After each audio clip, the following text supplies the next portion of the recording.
This is the beginning of the most dramatic experience of my life. But not for what I lived at this place, but for the circumstances and the preparation of this trip. In the middle of a war between Ukraine and Russia, we visited this territory that is in the middle of Moldova and Ukraine, but is controlled by the Russian government. Transnistria or Transnistria, welcome to the country that doesn't exist.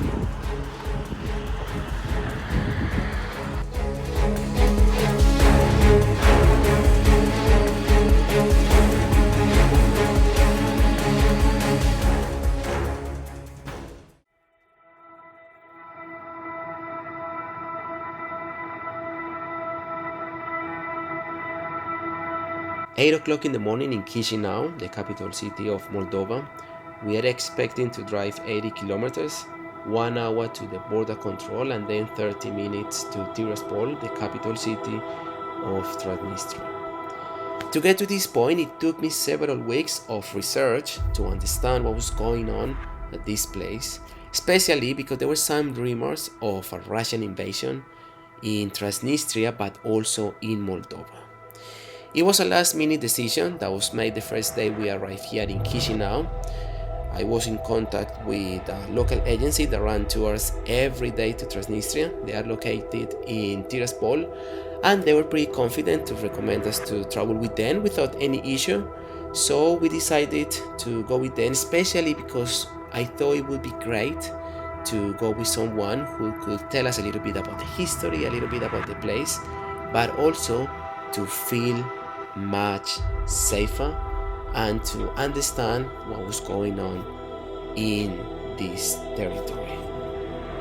When I was arriving at the border control, I was feeling a bit anxious, nervous and concerned in case something went wrong. And this is the moment when the driver told me to stop recording because I could face criminal charges. After 10 minutes, I got my passport back without any stamp with a migration card that allowed me to stay for 24 hours in Transnistria. But also, we received a couple of brochures with general information about this place, such as events, history, a little bit about food, touristic places, which is quite interesting to see when we are visiting a place that doesn't exist, and also that is not very touristic for people around the world.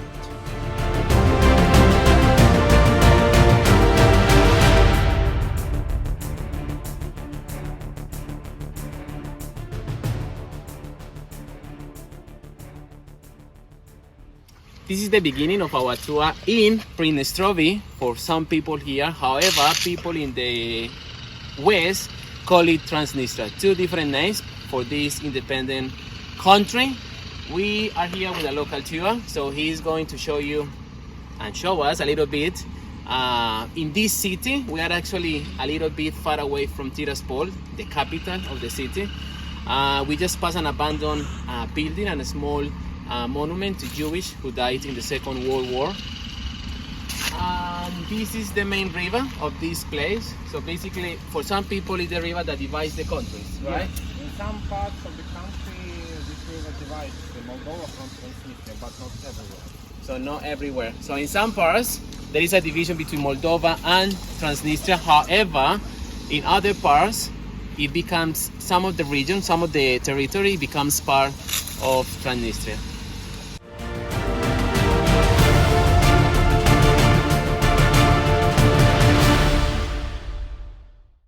Welcome to Tiraspol. It's our capital from 1792. Now we're in the city center. This is a memorial of Sovereign Glory from 1972.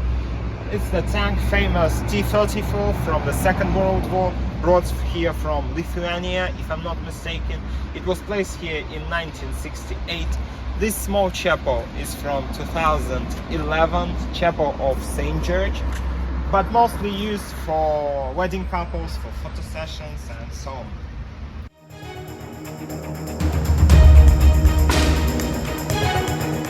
This building behind is our parliament from 1983. Actually, we do not have parties, government parties in our country. We have just deputies, representatives. So main representatives, main deputies sitting here. This monument for Lenin is from 1987, and one interesting fact about it is that this monument is the exact copy of the same monument to Lenin, which was standing in Berlin before the fall of the wall. And what is the minimum salary here?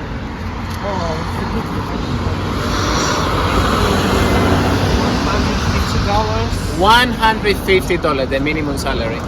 And Andrea actually just told me that he has to pay about $600 per year at university.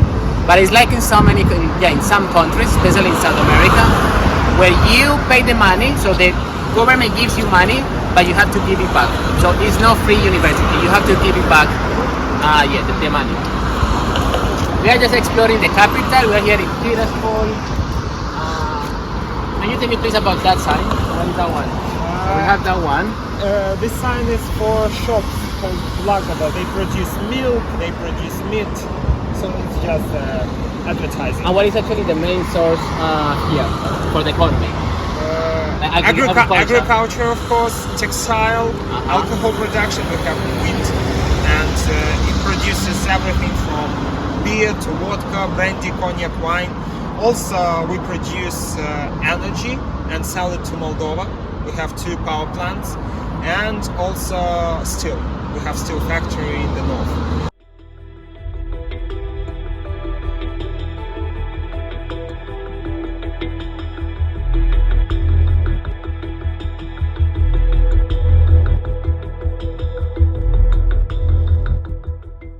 Tell us a little bit about this place. So we have a couple of flags, monuments. What is the meaning of everything? These 8 flags is our local cities from the left to the right. Tiraspol, Dnestrovsk, Bendera, Slobodzeia, Grigoriopol, Dubasari, Ribnica, Kamenka. Excellent. So we have the flag. The first one is from this country. Yes. And it has something very particular, that it has the same symbols of the Soviet Union, Yes. right? Yes. So what is the meaning of those things? In your flag, in the flag of this country? You mean hammer and sickle? Yeah, that's right. It's like traditions from Soviet Union, so nothing more. It's a symbol of the worker class, Yes, basically, yes, right? yes, yes. And then we have the Russian flag, right? And then the 8 cities that Andrea just told us. And also we have a big monument. So what is it? Alexander Suvorov. He was the founder of Tiraspol. He was one of the favorites of Catherine the Great. He founded Tiraspol in 1792, but first it wasn't a city, it was a fortress called Sredina, or Middle Fortress. And year by year small villages appeared, and then Tiraspol appeared. Excellent.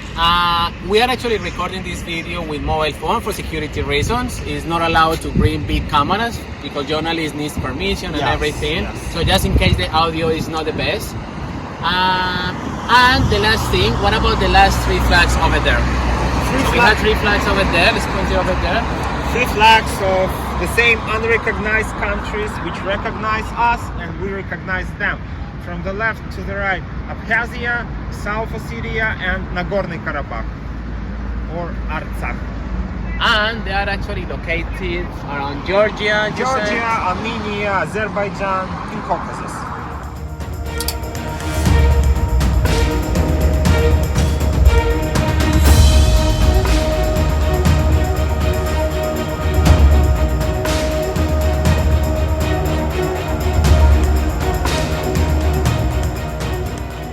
Here we have 2 soft drinks. We just stop for a few refreshments, I would say.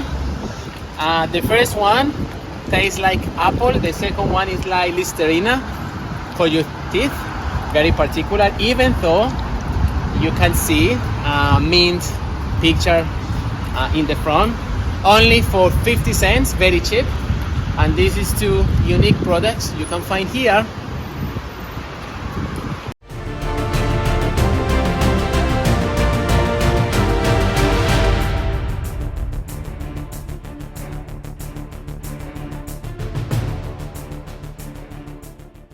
We are in the only cinema in Tiraspol. Some of the movies that we can watch right now There is no any distinction here, so you can watch movies from Hollywood, from different countries.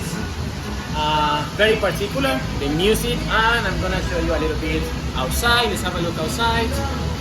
Looks very old from outside, and it's very particular because for the big city and the capital is the only cinema. Here you have, and then have a look at the top, the Black Panther. Looks a little bit fake though.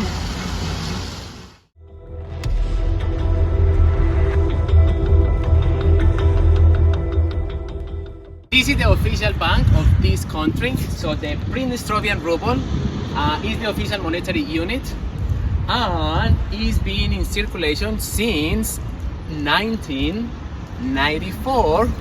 And it's very particular that in this country you can find their own currency. Even though it's a small country, they have their own money, and the name is very similar to the Russian rubles.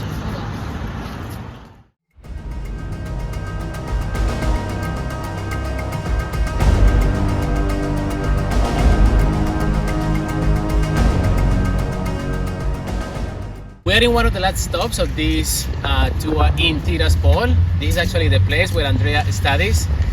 I want to know how the system works here. So how people go to university, what can you study, fees, like anything you can tell us. You enter your school, your lyceum, you pass the entrance exam, and you go to the university on contract, on budget. There are different departments. For example, this building for philological department. There is economy department, medicine department, law department, almost every department. And which one is the most popular one here?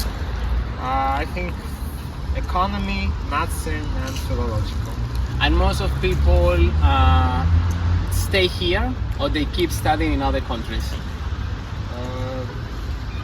I would say it's like mostly stay here for our university, and about 20, maybe 30% go abroad. And most of the degrees are for how long? Like 4, 3 years, 5 years? 5, or almost every specialization for 4 years, but I'm studying for 5 years because I will be a specialist. Oh, awesome. Oh, that sounds great. And most of people go to university, or some people prefer to not go to uni? Some people prefer from the 9th form to go to some colleges, But most of people go to university? Yes, most yes, people. Yes. Right, and you told me previously that the fee is about $600, right, per year? Yeah. Right, but the money you have to give it back to the government. Yeah. Right, and how many? This is public, right? It's not private. Yes, public. So everything is public, or there are some private universities? No. We have like small universities, and these universities are branches of Russian universities, but they are quite small. Right, and this one is from 1930, right? 1930, but first it wasn't a university, it was a pedagogical institute.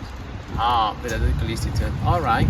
And there is also another building in front. I guess that's part of the same university. Yes, right? and that's the math department. Math, engineering. All right, so we have the math department, engineering, but everything is part of the same university. This is one of the last stops, and then we will have the last stop in the theater, right? Yes. In the theater, our last stop. Let's go.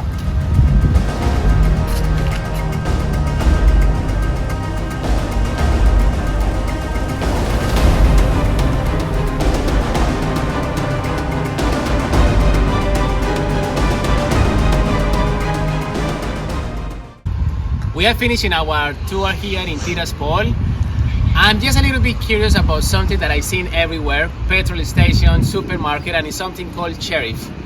If you remember, there was a match between Sheriff and Real Madrid a couple of years ago in the Champions League.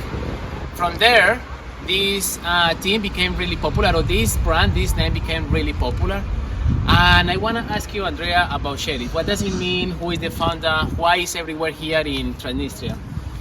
Sheriff was founded in the end of 90s. The founder name is Victor Bushan. He was a policeman earlier, but then he became a businessman. First it was just petrol stations, then Sheriff Club, then supermarkets, and now this is the biggest holder in our republic. Sheriff, why Sheriff? Because The nickname of this guy, Victor Bouchant, during he was a policeman, was Sheriff. Don't forget to subscribe to our channel and wait for more adventures in one movie. Ciao ciao!